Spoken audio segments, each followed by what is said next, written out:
Hello everyone, welcome back to the Now That's What I Call Gaming Workshop. We're here doing a remake of one of my prior videos on the channel. Before we begin, make sure if you're new here, make sure you smash that subscribe button and ring that bell so you don't miss any of my great videos. So today we're going to look at a modification I did on my Super Nintendo Classic. When Nintendo designed the NES Classic, they decided to keep the original aesthetic where you had all the buttons where they were, and the controller ports were still open. So it looks like the NES, only in a smaller form factor. Well, when they did the SNES Classic, they decided to do things a little differently. You'll notice the front here, these aren't real controller ports. If you look, they're basically just fake. So where are the controller ports? Well, they hid them under a tab here. So that's how you get access to your controller ports. Now, that's not very aesthetically pleasing. I mean, that doesn't bring you back to the good old days of the game. But when you're using the included controllers, you really have no other options. You have nothing else you can really do. But just like with the NES Classic, there are a bunch of wireless options available. Since these systems don't include any kind of Bluetooth or wireless connectivity though, most of these wireless controllers come with one thing: a wireless dongle that you have to plug into the front of your system. Now on your NES Classic, this is fine because, well, it just plugs in and it looks just fine. It looks like it would have looked on an original NES. But on the Super Nintendo Classic, that leads to a little bit of a tougher option. Sure, I mean, you just pop it in while you're playing your game and it could look like this, but then you got two choices. You either have to leave it like this, which means you're leaving this flap down, which basically defeats the purpose of it, which is to keep the dust out of the connectors, or you'll be taking the dongle out and closing this flap up every time you want to play a game. However, there is a third option, which is what we're going to be showing here today. Now, this is a hardware modification to the system, and it's going to basically take this and turn it into an inside thing. It's going to hide the dongles within the Super Nintendo Classic. It not only looks aesthetically pleasing, but there is no loss of functionality to any of the controllers. Now, specifically, the controller that this is being done with is the 2.4 gig wireless controllers from 8-Bit Do, or 8-Bit Do. I'm never sure what that is pronounced. Depending on your manufacturer, your dongle might look slightly different, but I assure you the process is going to be exactly the same. Also, one big thing to keep in mind, you can do this with a Bluetooth dongle and connect whatever Bluetooth controller you want to this. But keep in mind, when this is all said and done, this dongle is going to be inside the system. So if your controller loses sync or you need to, change it or fix it or anything, you're going to have to open up your system every time you need to resync your controller. So that is just something you're going to have to keep in mind. But now that we got all that out of the way, let's get to the actual mod. Okay, so here we go. We got our Super Nintendo Classic, we got our dongle, and we got the tools we're going to need. Now for this, I use a pair of tweezers. You're going to need a very small Phillips head screwdriver, and you're also going to need a very small hex head screwdriver for the dongle. I'm using a 1.3 hex head that comes with the set, which link will be in the description below if you wanted to get link will be in the description below if you want the set for yourself. We also have our magnetic screw holder, which you saw me have back in the repair episode on the Game Boy Advance. Not as many screws here, so I'm not going to need a writing utensil. You can use that. You might want to use that to keep track of what dongle you're doing, like player 1 or player 2. I'm doing both of them. As I said, I've already done this mod, so like I can show you, I have the dongles already done, already out, but I'm showing you from start to finish, so you can see the whole process. So first thing we're going to do to get it out of the way is we're going to get the inner workings out of the dongle. And it's really simple. As I said, this is an 8-bit dough one. It's got 4 screws. You just gotta... Oh, that one's not working. Hex heads don't want to work. You gotta try something else. Maybe a star. Star heads sometimes work in places of hex heads. Just a matter of finding the right size.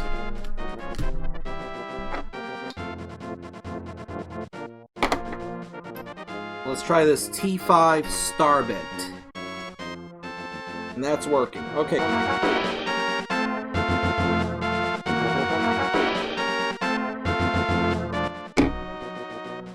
Get them all out. You just take it apart. And you see how easily that's tucked in there? And you can take that out just as easily. It just kind of just pulls right out. No muss, no fuss. Since this is the one to my NES Classic, though, and I don't plan on modding that, I'm going to put it back together here. You could technically do this to your NES Classic if you want. The internals of this and the NES Classic are relatively the same, except for where the controller ports are.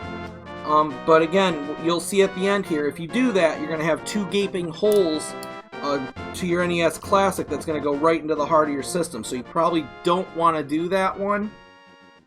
Unless you can 3D print or, you know, do a picture of those ports to kind of cover the holes so that they don't get dust covered. But there, see, I got player 1 and player 2. I'm going to keep these off to the side here. And since I'm not marking them, I'm just going to make sure I remember player 1 is down, player 2 is up. Now we got to get into this bad boy. Now this is where you're going to need everything else. First thing we need to do, flip it over to the bottom. You got the rubber feet here. All the screws to get this thing open are under these. So you're going to have to kind of get in there. And they might pop right out, they might not. Do have an adhesive on them. Just make sure you don't lose them. Make sure you keep them together. I've done this a couple of times to get this working right, so it's coming off a little easier for me. You may have to use a little force to get them off. But now we got the screws. Now you got to get down in there. I mean, I don't think you can see because of the lighting, but these things are deep down inside there, so you kind of got to feel your way in, but you'll feel the screwdriver start to give. You might want to have a magnetized screwdriver for this part, just so that when you do get it, when you do get the screws, you don't lose them.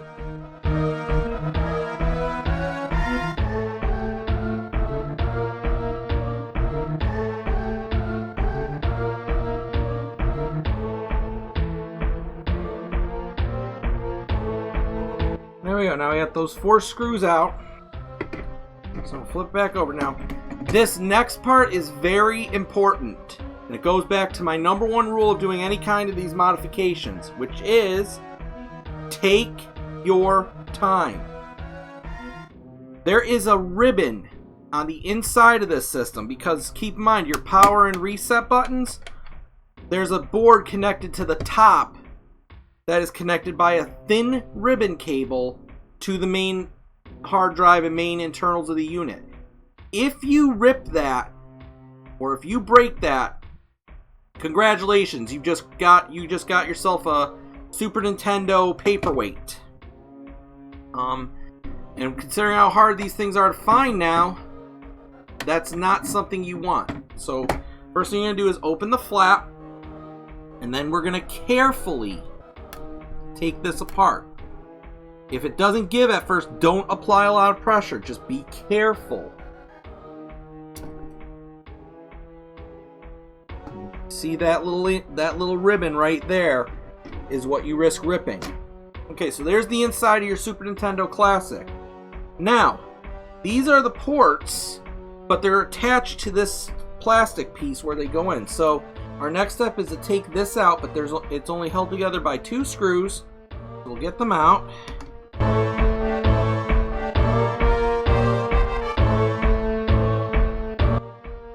Okay, now those are out. So now this piece will come out completely, and these will now be loose. Now your inside might look different than mine. I'm not sure. As I said, that's your main unit. That's where everything goes on, so just don't want to mess with that. So now, simple thing we're going to do, take your dongle parts and you just simply are going to plug them right into the system. Boom. And boom. Now, the tricky part is you got to kind of maneuver these into a position to let you close the system. You can see you've got all this kind of space up in here. So your look over here may vary. Just kind of get it in as best you can to where you can lay it flat. I kind of go like in this way direction. Or like I kind of just lay it. Like I kind of just have them going kind of like this maybe. And again, you can always test it before you close it up. Like you can see that's gonna work, so that's how I'm gonna do it. Whoops, I didn't want that piece to come out. So now you're gonna put this, you want to put this piece back in, just because why have a loose, why have something loose in a bigger hole? We'll put that piece back in first.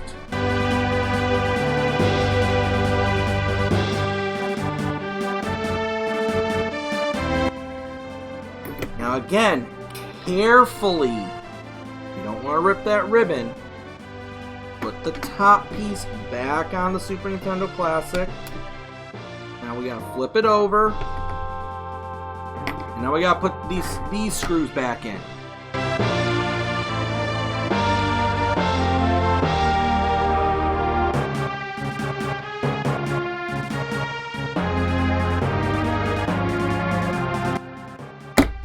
Now you put the feet back on.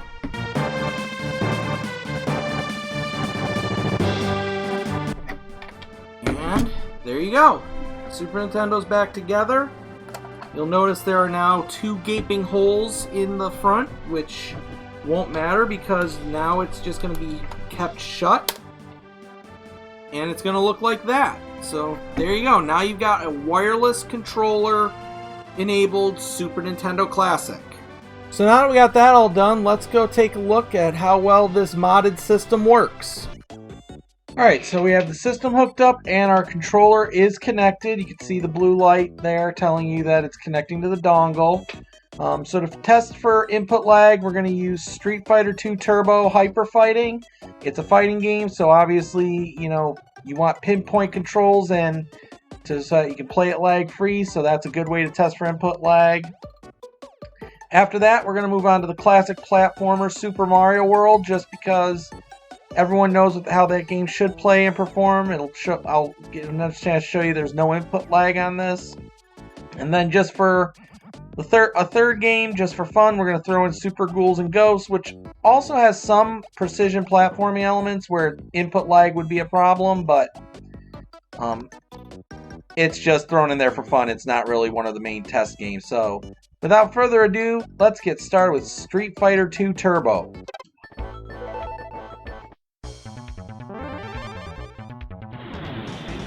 And I pick Ryu because I know at least one of his moves, so... Round 1, fight! Go back, fire, go back, fire! See? I can do Hadoukens.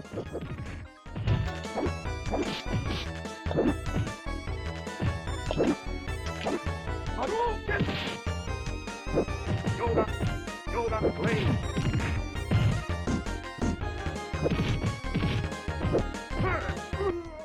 there we go. I'm not good at fighting games, but You. hey, I won. So you can see that actually worked really good. So now let's hit up Super Mario World.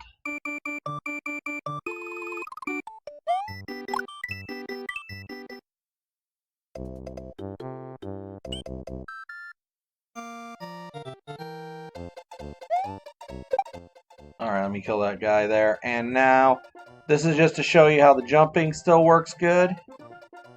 See? No lag from the time I push the button. I'll get you right up close here and you can see. Button's pushed. Mario jumps.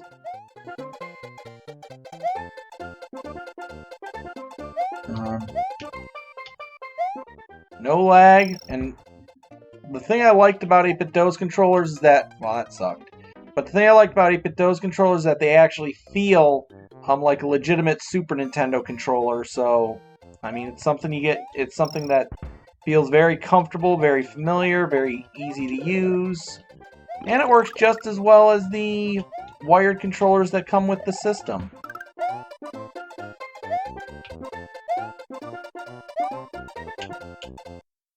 Now for our final game, Super Ghouls and Ghosts.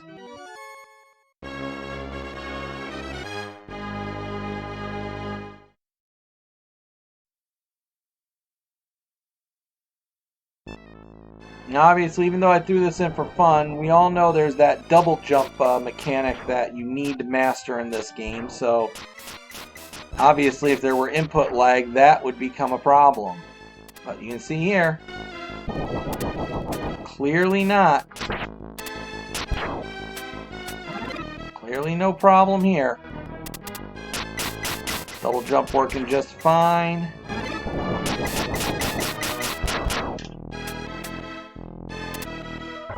There you go. Now let's go to the final thoughts on this.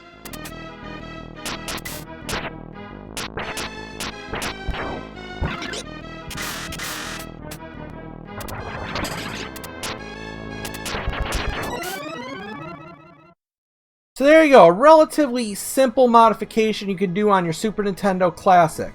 Now, as I said before, you can do that this mod on your NES Classic as well, but just keep in mind that if you do, these are going to be two open holes, which you'll want to replace with either a picture or a if you got a 3D printer, you can maybe 3D print some small NES ports to keep that aesthetic.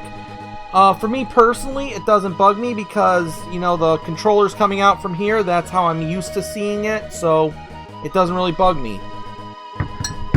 Again, I hope this video is informative for you and that you have success if you try it. Please remember, though, with any of my how-to videos, I take no responsibility if you damage or you brick or you otherwise, destroy your system. If you're not confident with your skills, even on a small mod like this, even while watching this video, I would strongly recommend you don't attempt this or any other repairs or modifications you see here. But in the meantime, I hope this video helps you out, and thank you for hanging out with me here in the Now That's What I Call Gaming Workshop.